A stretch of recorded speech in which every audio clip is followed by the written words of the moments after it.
Pablo Escobar a créé l'industrie de la cocaïne. Il a mis au point un réseau de distribution qui lui a permis d'amasser plusieurs millions de dollars. Sa survie dépendait de la terreur qu'il savait inspirer. Il a ainsi fait des choses abominables.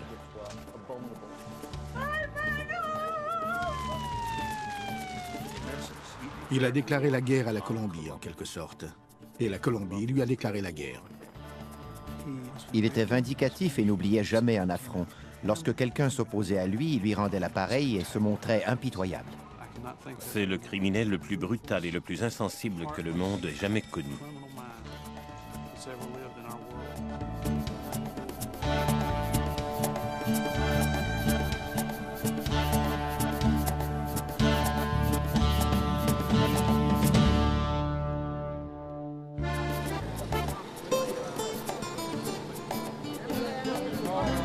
Au printemps 2002, une foule se rassemble devant une église de Medellín, en Colombie. Hermilda Escobar, la mère du narcotrafiquant le plus célèbre au monde, est venue assister à la messe.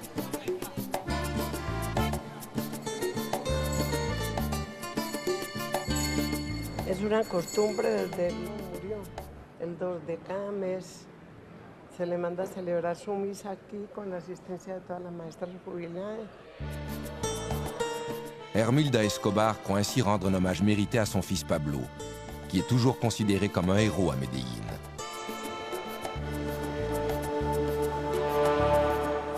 Pour le reste du monde, Pablo Escobar est l'un des criminels les plus dangereux de l'histoire. L'initiateur du trafic de la cocaïne, un pionnier dont l'héritage de violence et de corruption est toujours présent 10 ans après sa mort. Il a fait preuve d'une brutalité et d'une cruauté incomparables. Mais le terrorisme pratiqué par Escobar n'était pas nouveau en Colombie. Il existait bien avant sa naissance.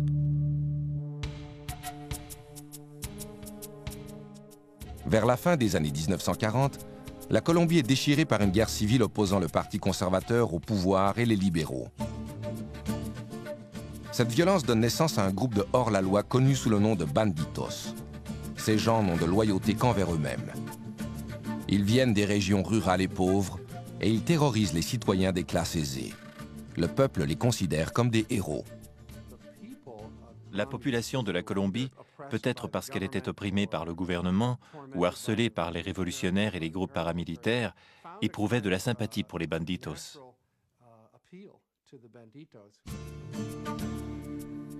Ces hommes sont une source d'inspiration pour le jeune Pablo Emilio Escobar Gaviria. Pablo est né le 1er décembre 1949. Il est le troisième des 7 enfants d'Abel de Jesus et de Hermilda Escobar. La famille vit dans la communauté agricole de Rio Negro, à 40 km de la ville de Medellín. Le père est agriculteur et la mère est enseignante. Elle venait d'une famille peu fortunée, mais elle était instruite. Elle avait réussi à faire des études au coût de nombreux efforts et elle voulait partager ses connaissances avec les autres. Mon père était propriétaire et éleveur de bétail à Rio Negro. Ses employés et lui se levaient à 4 heures chaque matin pour traire les vaches afin de produire du fromage, du beurre et du lait qu'ils vendaient ensuite au village. Abel et Hermilda se marient le 4 mars 1946. Pablo naît 3 ans plus tard et il attire immédiatement l'attention de son entourage.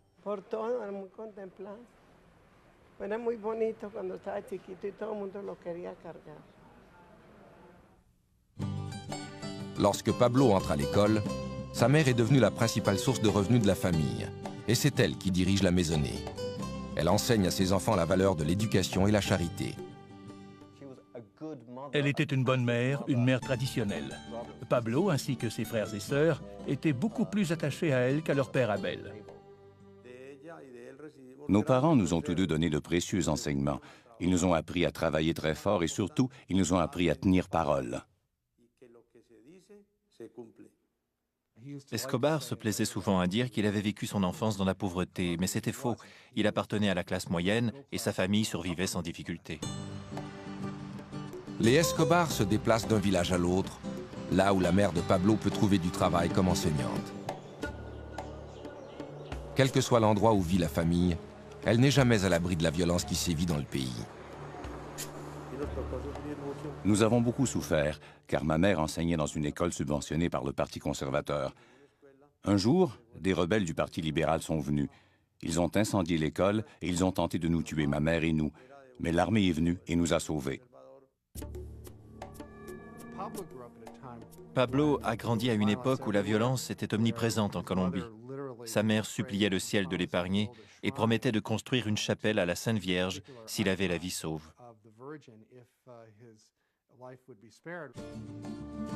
Comme la plupart des enfants colombiens, Pablo adore les récits relatant les exploits des banditos qui sillonnent le pays.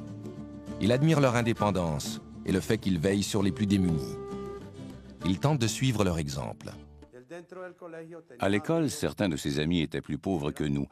Ma mère avait un crédit dans les commerces d'alimentation du quartier et Pablo l'utilisait pour offrir des aliments et des boissons aux enfants pendant la récréation. Le llevaba, metía entre la arepa, le sacaba el migajón a la arepa y echaba la carne o lo mejor que tuviera. Y se lo llevaba a un Cristo de limpias que yo tenía allá en la sala y le decía, pobrecito señor. En 1961, alors que Pablo a 12 ans, sa famille s'établit de façon permanente à Envigado, un village situé au sud de Medellín. Sa mère y ouvre une école primaire. L'année suivante, l'adolescent entreprend ses études secondaires à Medellín. Il se tient avec un groupe d'élèves qui appuient les politiques gauchistes et la révolution cubaine, survenue quelques années plus tôt.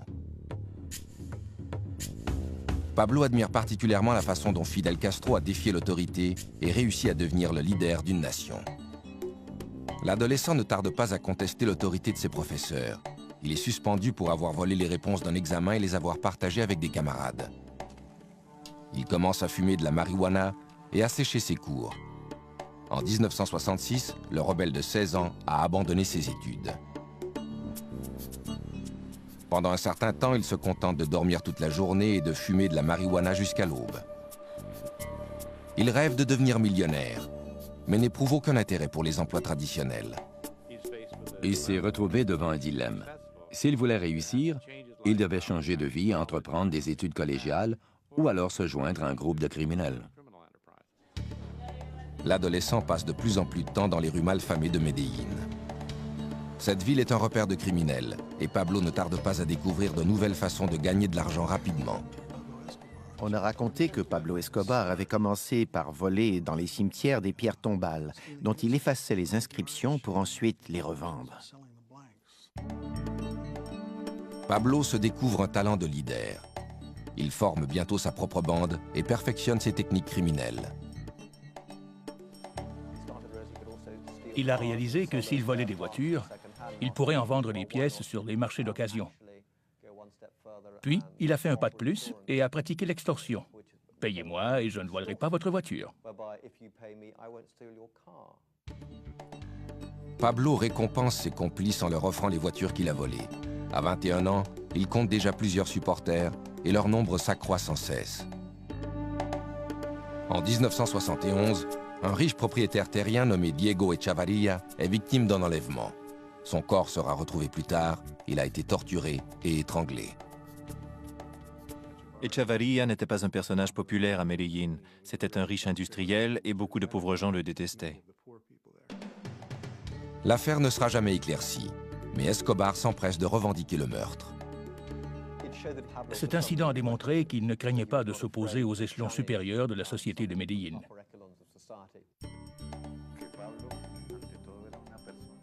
Pablo était un être très charismatique. Il avait beaucoup d'assurance et il était extrêmement convaincant. Il avait un ego démesuré. La mort d'Echavarria réjouit les pauvres de Medellín. Il commence à surnommer Escobar El Doctor. C'est une marque de respect. Pendant que la réputation d'Escobar s'étend en Colombie, un changement social important se produit aux États-Unis. Au cours des années 60, la marijuana a été très populaire chez les jeunes Américains. Mais la génération du moi des années 70 recherche une drogue plus dure et plus stimulante. La cocaïne devient rapidement la drogue de l'heure en Amérique. Elle permettra bientôt à Pablo Escobar d'édifier son empire criminel.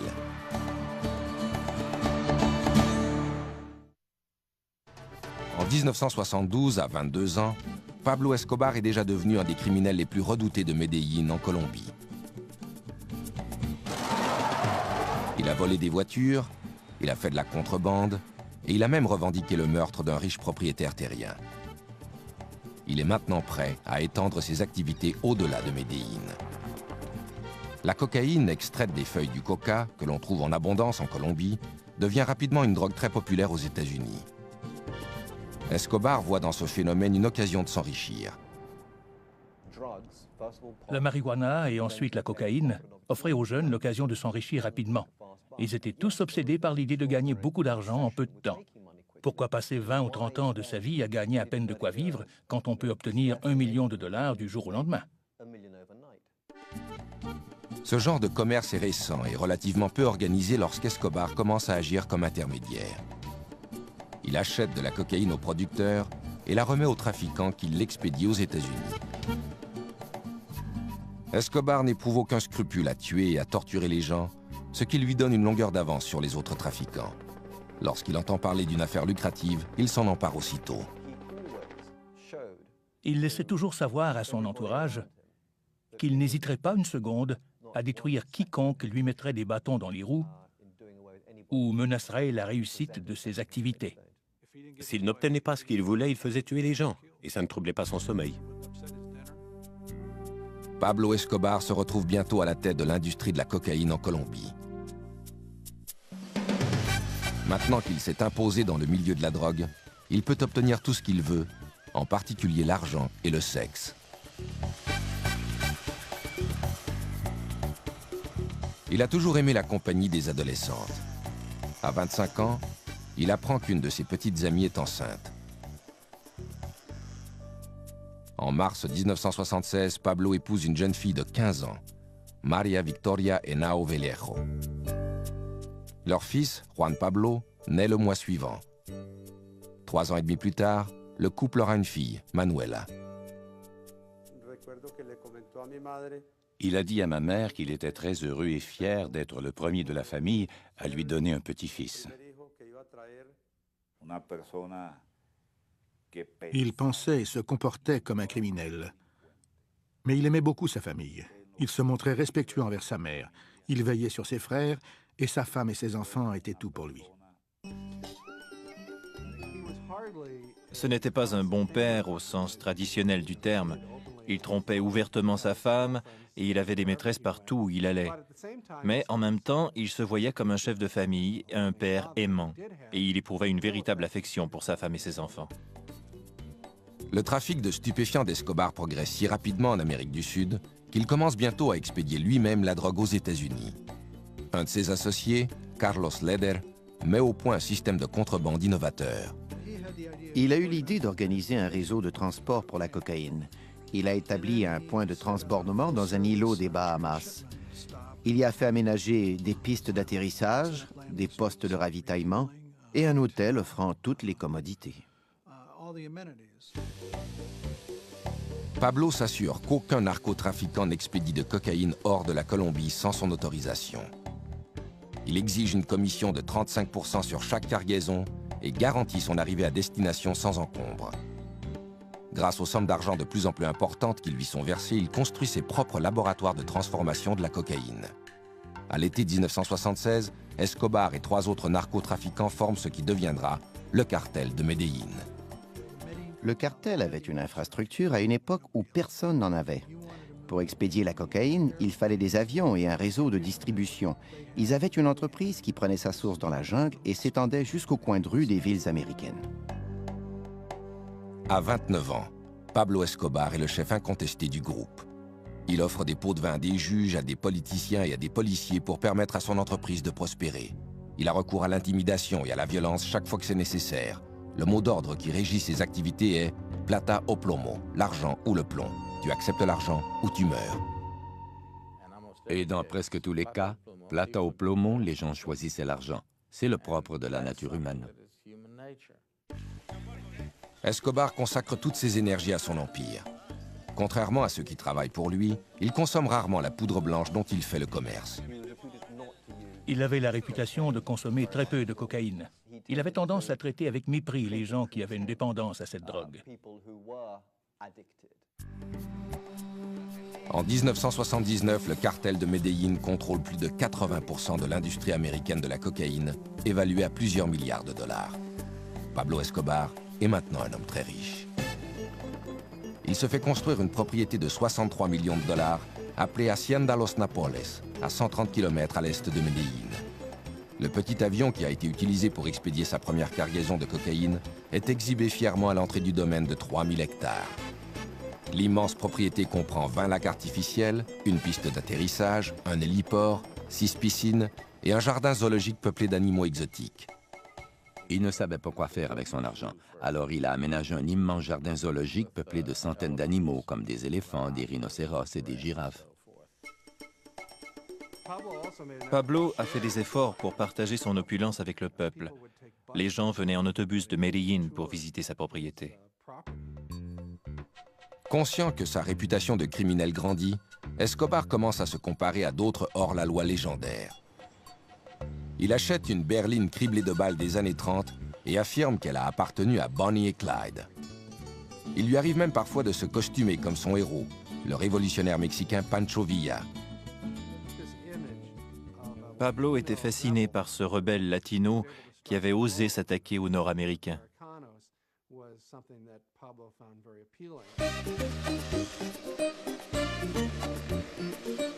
Derrière les portes closes de son domaine exotique, le baron de la drogue organise des fêtes extravagantes où il satisfait son penchant pour les jeunes filles d'âge mineur. Escobar et ses supporters ramassaient des écolières dans les rues d'Envigado après la classe et il les invitait à les accompagner. Si par la suite ces jeunes filles faisaient des problèmes parce qu'elles se plaignaient à la police ou à leurs parents, ou qu'elles risquaient d'en avoir trop vu, elles étaient éliminées sans aucun scrupule.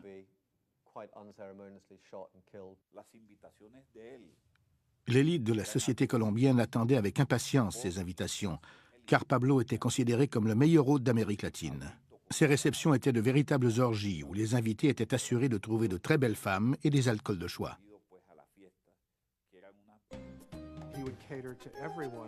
Il offrait de quoi satisfaire tous les goûts, légitimes ou non. De la drogue et aussi de très jeunes filles. Il y avait des concours sexuels très bizarres, ainsi que des jeux érotiques. Parfois, Escobar ordonne aux jeunes filles de se dévêtir et de grimper à un arbre pendant que les invités contemplent le spectacle. Il organise aussi des concours. La jeune fille qui court le plus vite repart avec une voiture toute neuve. La femme de Pablo, Maria, connaît l'existence de ces rencontres à caractère sexuel, mais elle accepte de fermer les yeux afin de rester mariée à l'un des hommes les plus riches de la Colombie. De plus, Pablo est un père dévoué à ses enfants. Un jour, alors que Manuela avait 2 ans, son garde du corps lui a offert de la porter, de la changer et de partager avec lui les tâches quotidiennes.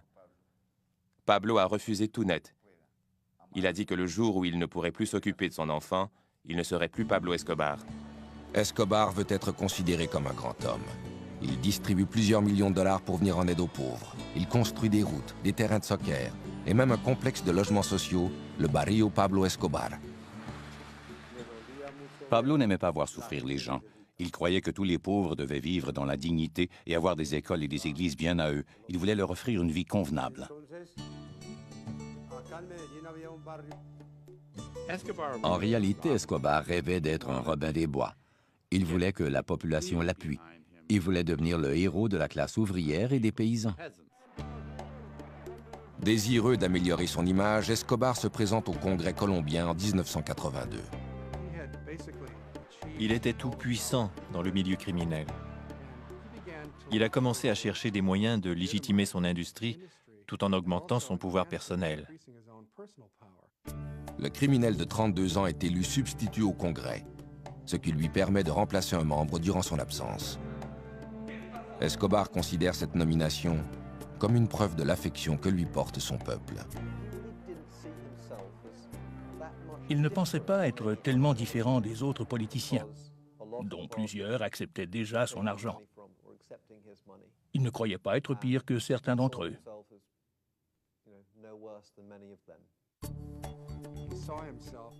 Il se considérait comme un grand homme, et son argent lui permettait de réaliser ses désirs les plus extravagants.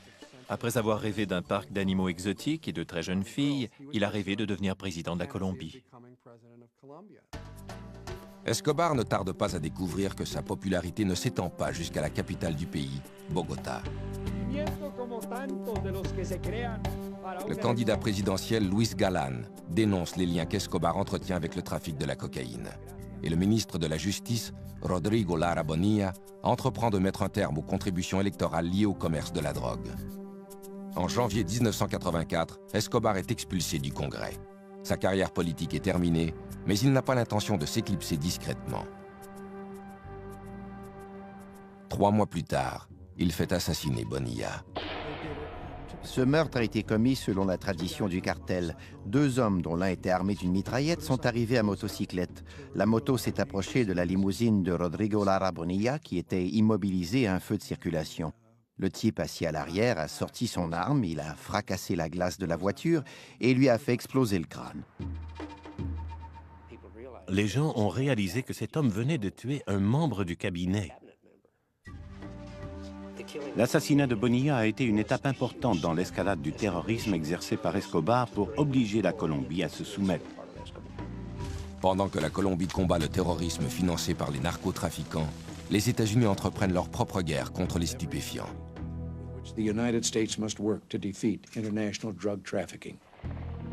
Escobar devra bientôt affronter une nouvelle menace, à laquelle il réagira par une série d'attentats brutaux. Vers le milieu des années 80, l'empire de la cocaïne de Pablo Escobar tient la nation colombienne à sa merci. 4000 km plus au nord, le président des États-Unis a déclaré la guerre aux stupéfiants. Il en a fait un mandat prioritaire de son administration. Les États-Unis exerçaient de plus en plus de pression sur la police, l'armée, le gouvernement et le système judiciaire colombien afin de mettre fin au trafic des stupéfiants. Le gouvernement colombien accepte de laisser les États-Unis extrader les trafiquants qui expédient de la drogue en Amérique. Lorsqu'ils étaient arrêtés et condamnés en Colombie, ils étaient rapidement libérés. De toute façon, ils pouvaient continuer à diriger leur commerce de narcotiques pendant qu'ils étaient en prison. Ils savaient qu'ils ne seraient pas traités de la même façon aux États-Unis. S'ils comparaissaient devant un tribunal américain, ils auraient un procès, ils seraient condamnés et ils croupiraient dans une vraie prison. Ce serait alors la fin de leur entreprise. Ils avaient l'habitude de dire « Je préfère une tombe en Colombie qu'une cellule aux États-Unis ». En novembre 1985, Escobar et d'autres trafiquants de drogue décident d'unir leurs efforts et de montrer au gouvernement qu'ils n'ont pas l'intention de se laisser intimider. Escobar fait appel à un groupe de guérilleros de gauche pour lancer un assaut contre le palais de justice qui abrite la Cour suprême de la Colombie. Les guérilleros armés de mitraillettes, de roquettes et de grenades font irruption dans l'édifice et attaquent les juges de la Cour suprême. L'armée colombienne riposte avec des chars et des troupes d'assaut.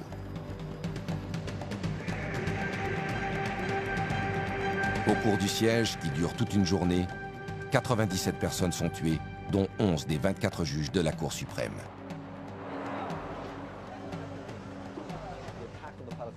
L'assaut livré contre le palais de justice a été un autre moment décisif dans l'histoire de la Colombie. Il a eu un impact à long terme, car il a terrorisé le système judiciaire. Il l'a privé de plusieurs magistrats qui étaient de bons hommes, courageux et dotés d'un sens moral. Les guérilleros détruisent en outre les documents d'extradition. Ils ont réussi à convaincre la population colombienne que ces actes de terrorisme étaient attribuables à l'extradition. L'année suivante, la Cour suprême de la Colombie annule le traité autorisant l'extradition.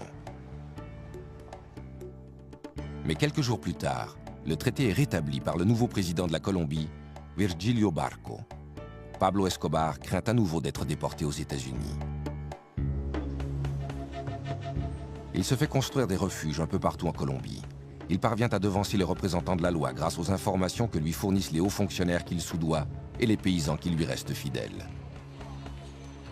Ils alertaient Escobar aussitôt qu'ils apercevaient un hélicoptère ou qu'ils voyaient s'approcher un véhicule de police, ce qui lui donnait tout le temps voulu pour prendre la fuite.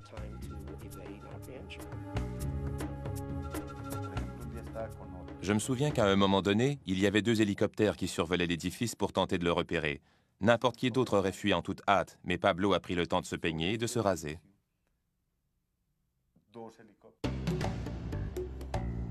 En 1989, alors qu'il est en fuite depuis plus de 3 ans, Escobar tente de conclure une entente avec le gouvernement colombien. Il accepte de se livrer aux autorités à une condition, celle de ne pas être extradé en Amérique. Le gouvernement refuse. Pablo n'apprécie pas cette réponse. Le 18 août, le candidat favori de la campagne présidentielle, Luis Galán, doit prononcer un discours à l'occasion d'une assemblée électorale. Luis Carlos Galán était en quelque sorte le John F. Kennedy de la Colombie. Le peuple l'aimait beaucoup. Il était opposé à la drogue et favorable à l'extradition. Et l'extradition était un sujet de préoccupation constant pour Escobar. Au moment où Galán va prendre la parole, il est abattu par un des tueurs d'Escobar. Cet assassinat bouleverse toute la nation. Les Colombiens ont réagi comme la population des États-Unis l'aurait fait. Un candidat présidentiel très populaire avait été abattu et ils savaient qui était responsable de ce meurtre. Ils ont commencé à considérer cet individu non seulement comme un criminel ou un hors-la-loi, mais aussi comme un ennemi de l'État. Mais Escobar n'en a pas terminé avec le terrorisme. 3 mois plus tard, le 27 novembre, il fait placer une bombe dans un avion de la compagnie Avianca.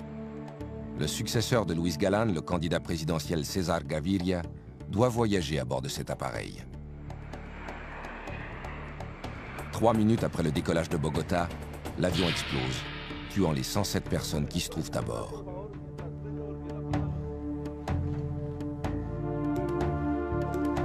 Gaviria, comme on le découvrira plus tard, n'était pas dans cet appareil. Cet attentat s'ajoutait à plusieurs autres et il n'y avait aucune explication. Dans la plupart des cas, il ne disait pas « c'est nous qui l'avons fait », il le faisait tout simplement.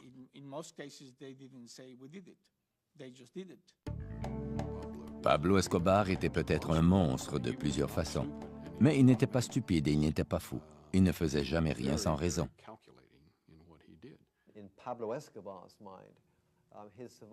Pablo Escobar croyait qu'il devait faire régner la terreur pour assurer sa survie.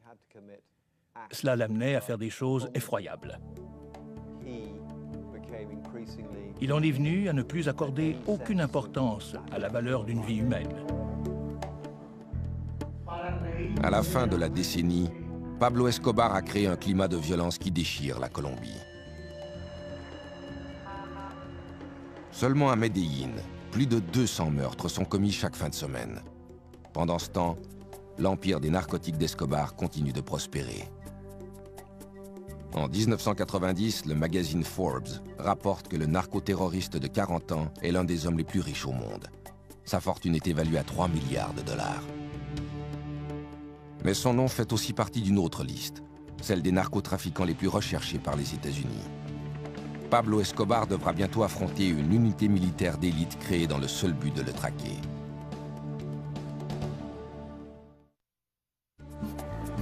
En 1990, le narcotrafiquant milliardaire Pablo Escobar est devenu l'homme le plus redouté de la Colombie et le criminel le plus célèbre au monde.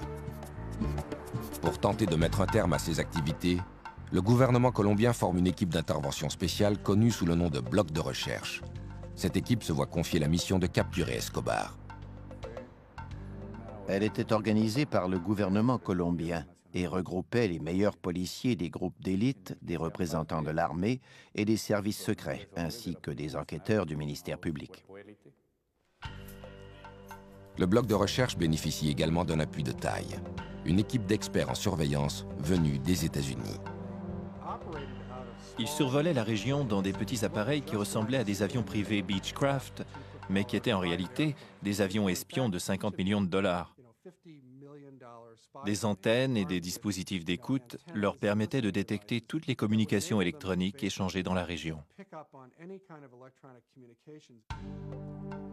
L'équipe de surveillance est souvent horrifiée par la brutalité d'Escobar, qui se manifeste même pendant ses appels téléphoniques à sa famille. Au cours d'une conversation qui a été interceptée, il parlait à sa femme et il lui disait combien il l'aimait, pendant qu'à l'arrière, on entendait un individu hurler. Il essayait sans succès de couvrir le combiné, et il criait « Mettez-lui quelque chose sur la bouche ». Puis il continuait de dire à sa femme combien elle lui manquait. Escobar ne reste jamais longtemps au même endroit. Mais lorsque la police colombienne et le bloc de recherche tuent certains de ses associés, le baron de la drogue comprend qu'il ne pourra leur échapper indéfiniment. Il élabore alors un plan. 3 semaines après l'entrée en fonction du nouveau président César Gaviria, en août 1990, les acolytes d'Escobar kidnappent des membres de certaines familles fortunées de la Colombie. Pablo espère que ces familles exigeront que le gouvernement mette fin à l'extradition, ce qui lui éviterait d'être envoyé aux États-Unis pour y subir son procès. Il a enlevé des enfants et menacé de les tuer. Il espérait que certains membres en vue de ces familles, qui avaient déjà été présidents ou leaders politiques, fassent pression sur le gouvernement pour que leurs héritiers puissent être libérés sains et saufs. Le stratagème d'Escobar porte fruit. Pour mettre fin aux enlèvements, le gouvernement déclare l'extradition illégale. Assuré désormais de ne plus être extradé aux États-Unis, Escobar se rend aux autorités le 19 juin 1991. Il a conclu une entente avec César Gaviria, la plus avantageuse de tous les temps pour un criminel. Il a accepté de reconnaître sa culpabilité à un crime relativement mineur. En échange de cet aveu, tous les crimes qu'il avait commis par le passé lui seraient pardonnés. Nous avons tenté de lui démontrer que s'il décidait d'avouer certains crimes, il allait se retrouver en prison, en sécurité. Nous avons sous-estimé le degré de corruption et d'intimidation dont Escobar était capable. Le gouvernement colombien et César Gaviria ont fait la manchette des quotidiens américains en annonçant qu'ils avaient arrêté Pablo Escobar. Ils n'ont cependant pas précisé que la prison avait été construite selon les spécifications d'Escobar et qu'il avait lui-même choisi ses gardiens ainsi que les prisonniers qui allaient l'accompagner. La prison, appelée la cathédrale, est construite à flanc de montagne, dans le paysage verdoyant d'Envigado, à proximité des amis et de la famille d'Escobar. À son arrivée, le complexe ressemble davantage à un club sportif qu'à une prison. Il y a fait aménager un terrain de soccer et il a fait construire une discothèque où il accueillait des amis et des femmes pour faire la fête. C'était une farce monumentale. Le plus incroyable, c'est que la police nationale colombienne, dont faisait partie le bloc de recherche du colonel Martinez, n'était pas autorisée à s'approcher à moins de 20 km de la prison. Escobar va et vient comme il l'entend. Il assiste à des matchs de soccer à Medellín et fréquente les boîtes de nuit d'Envigado. La femme et les enfants d'Escobar lui rendent visite régulièrement. La cathédrale leur offre tous les conforts du foyer, y compris une maisonnette construite expressément pour sa fille de 11 ans, Manuela. La sentence d'emprisonnement prononcée contre Escobar est une plaisanterie. Mais le gouvernement a réussi à rassurer la population. Il lui a donné ce qu'elle réclame, la fin de la terreur. Jusqu'à un certain point, Gaviria a réalisé le vœu le plus cher des Colombiens en mettant un terme à ce cycle de violence. Pendant toute son incarcération, Escobar continue de diriger son entreprise de trafic de cocaïne évaluée à plusieurs milliards de dollars. Et il est plus impitoyable que jamais. Il a entendu dire que des membres du cartel de Medellín profitaient du fait qu'il n'était pas constamment en liberté pour le voler. Escobar fait amener ses hommes à la prison. Il les torture en leur perforant les genoux et en leur arrachant les ongles, puis il les tue. Cette fois, Escobar est allé trop loin. Quand la nouvelle de ces meurtres brutaux se répand, les autorités gouvernementales ne peuvent plus ignorer les gestes posés par Escobar. Le 22 juillet 1992, le président Gaviria ordonne qu'Escobar soit transféré à une véritable prison. Mais Pablo soudoie une patrouille de soldats et prend la fuite. Il y avait une blague qui circulait en Colombie. Combien faut-il de soldats colombiens pour faire sortir Escobar de prison? La réponse était un seul pour ouvrir les portes et 5000 pour le regarder sortir. Escobar est maintenant libre, mais il a des ennemis partout et de moins en moins d'endroits où se réfugier.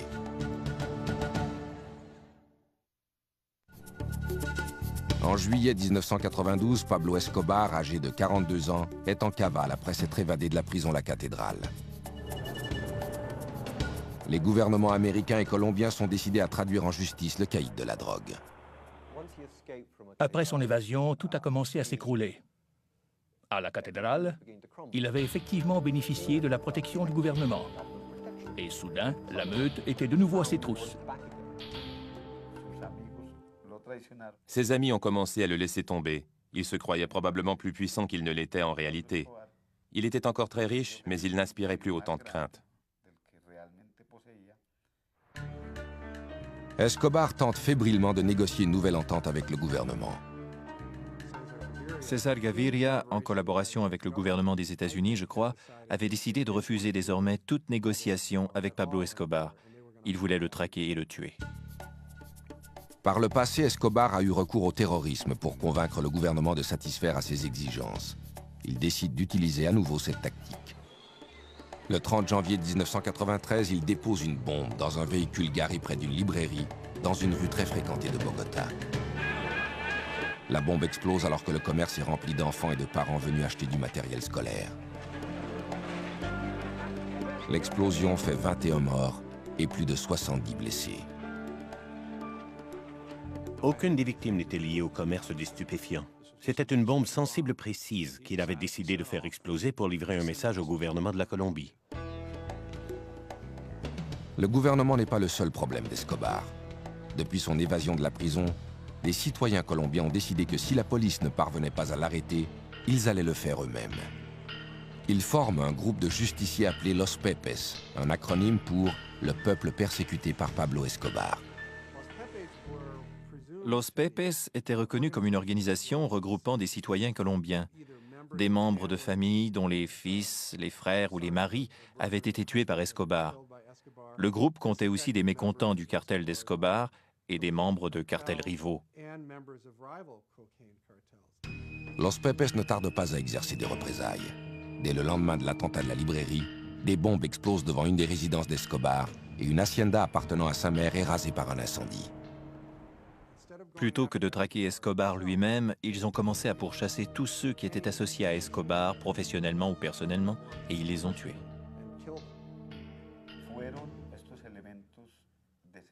Pablo a commencé à douter de sa propre sécurité. Ils ont nui à ses gains financiers, ils ont touché ses proches. Et surtout, ils ont miné son moral en attaquant les symboles qui lui tenaient le plus à cœur. Ils ont utilisé contre lui ses propres techniques. Ils ont traqué sa famille et tué beaucoup de gens. Ils ont brûlé des ranchs et tué ses chevaux évalués à plusieurs millions de dollars. L'ennemi numéro 1 de la Colombie se fait rendre la monnaie de sa pièce. De moins en moins de gens étaient prêts à lui venir en aide pour lui permettre de déjouer les autorités. Par conséquent, il devait se déplacer de plus en plus fréquemment d'une cachette à l'autre. Je pense qu'il s'est rendu compte que plus personne ne voulait l'aider, qu'il n'avait plus de temps, plus de refuge, et que la chance l'avait abandonné. Escobar tente de faire sortir sa famille du pays, mais les autorités lui refusent ce privilège. La dernière chose que souhaitait la Colombie, c'était que la famille d'Escobar disparaisse à ce moment précis. Elle savait que si ses proches restaient au pays, il allait constamment s'inquiéter de leur sort, car il savait que les Pepes allaient les tuer dès qu'ils en auraient l'occasion. Sa famille était son talon d'Achille. Il voulait la faire sortir du pays et la mettre à l'abri dans un endroit sûr où il n'aurait plus à s'inquiéter de son sort. Il aurait ainsi pu se consacrer librement à la guerre qu'il livrait au gouvernement de la Colombie. À l'automne 1993, le cartel de Medellín est démantelé. Mais c'est la famille d'Escobar qui occupe toutes ses pensées. Il ne l'a pas vue depuis 1 an et elle lui manque beaucoup. Le 1er décembre, Pablo célèbre son 44e anniversaire. Il sait qu'il est sous surveillance constante et il limite ses appels téléphoniques au minimum pour éviter qu'il ne soit retracé. Le lendemain de son anniversaire, il téléphone à sa famille. Nous attendions depuis 24 heures l'appel qu'Escobar allait sans doute faire à son fils Juan Pablo. Cette fois, la conversation a duré 5 minutes, assez longtemps pour que nous puissions le localiser.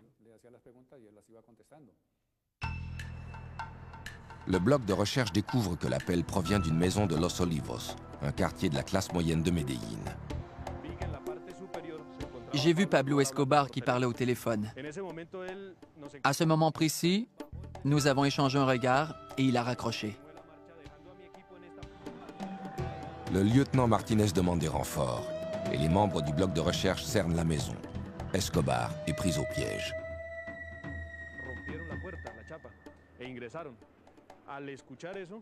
Ils ont enfoncé la porte et pénétré dans la maison. Le garde du corps de Pablo, El Limón, est alors apparu à la fenêtre là-haut et il est sorti en faisant feu sur les policiers. Il a été touché, il est tombé sur le sol. Escobar est sorti par la fenêtre avec une arme dans chaque main. Il tira à l'intérieur et à l'extérieur en hurlant des injures à la police. Il a retiré ses pantoufles et sauté sur le toit. Nos balles l'ont atteint alors qu'il tentait de se relever.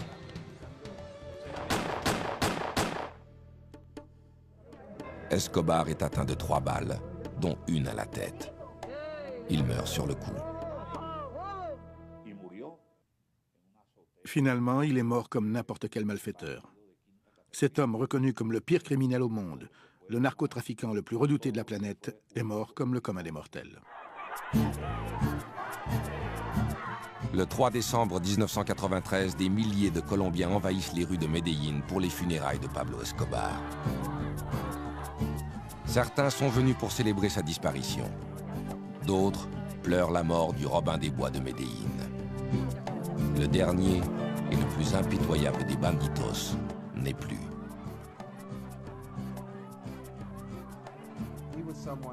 Le peuple colombien le craignait et n'éprouvait pas tellement de respect pour lui, mais en même temps, il était l'un des Colombiens les plus réputés et les plus prospères de tous les temps. Quand il a finalement été traqué et tué, je crois que la fierté nationale s'en est un peu ressentie. Demandez aux chauffeurs de taxi, allez dans les quartiers modestes et parlez-leur de l'image que Pablo a laissée à Medellín. Ils vous diront tous que c'est une excellente image, très positive.